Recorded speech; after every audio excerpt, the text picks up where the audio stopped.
संसद सत्र के दौरान मोदी सरकार की ओर से केंद्रीय बजट पेश किया गया। वहीं इस सत्र को लेकर विपक्षी गठबंधन इंडिया की ओर से केंद्र सरकार को घेरने के लिए आज एक अहम बैठक का आयोजन किया जा रहा है। जानकारी के मुताबिक कांग्रेस के राष्ट्रीय अध्यक्ष मल्लिकार्जुन खड़गे के आवास पर यह बैठक होगी।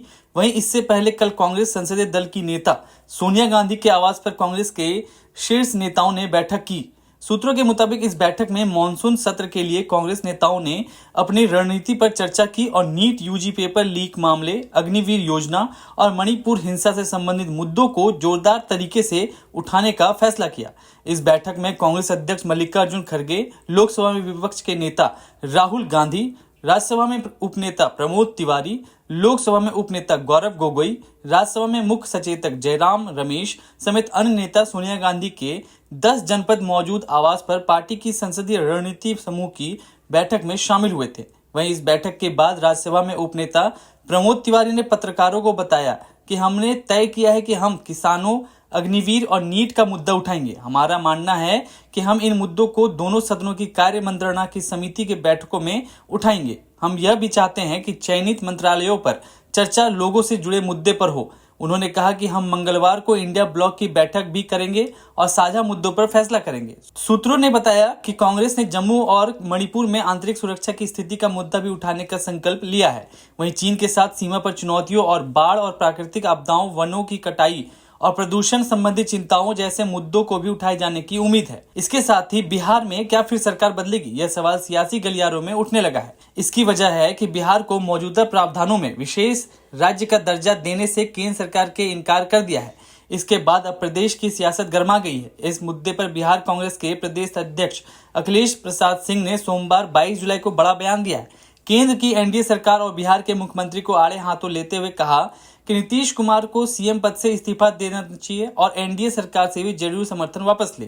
कांग्रेस की इस सलाह पर बिहार में सियासी तूफान उठ गया है। बिहार कांग्रेस के प्रदेश अध्यक्ष अखिलेश प्रसाद सिंह ने कहा कि नीतीश कुमार इंडिया गठबंधन छोड़कर एनडीए के साथ इसलिए गए थे कि जब डबल इंजन की सरकार बनेगी तो बिहार को विशेष राज्य का दर्जा प्राप्त होगा और राज्य का चहुमुखी विकास होगा।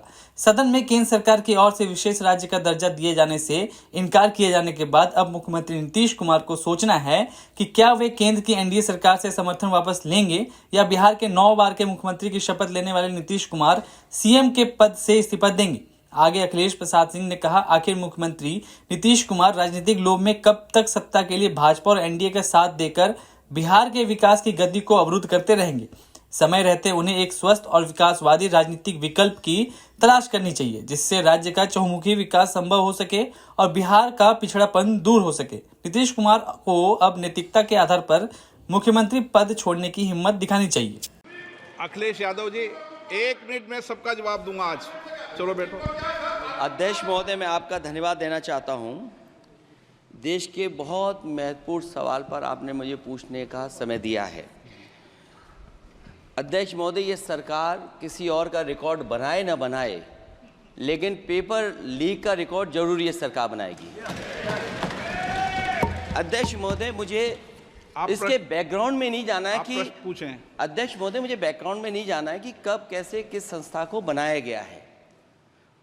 पूरे देश के छात्र इस पे आंदोलित थे।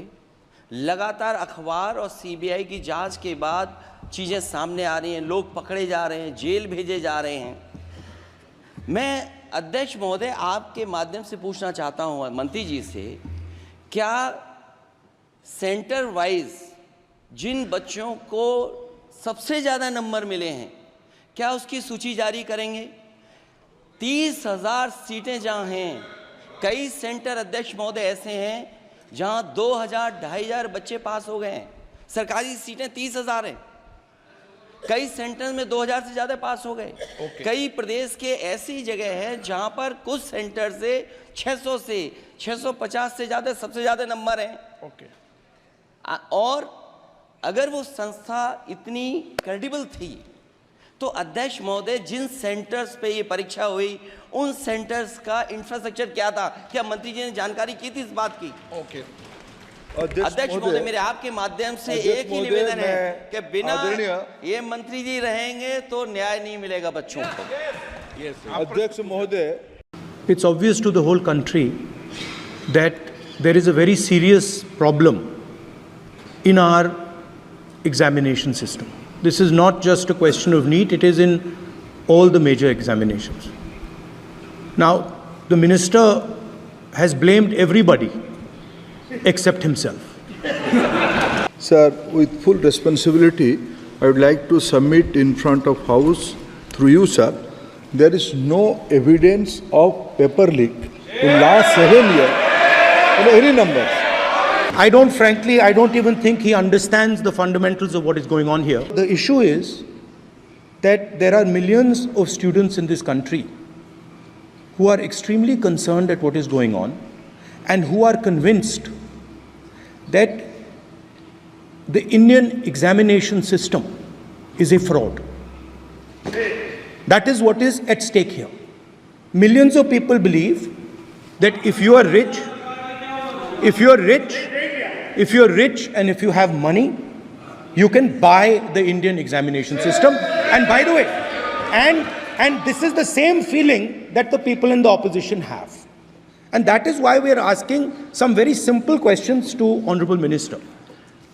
Number one, as this is a systemic issue, what exactly are you doing to fix this issue at a systemic level? Yes. That's the first question. Okay. और आप हमसे जुड़े रहने के लिए सब्सक्राइब करें YouTube पर, फॉलो करें Twitter पर और लाइक करें Facebook पर। और ज्यादा जानकारी के लिए आपको टाइप करना होगा सिर्फ न्यूज़ नशा।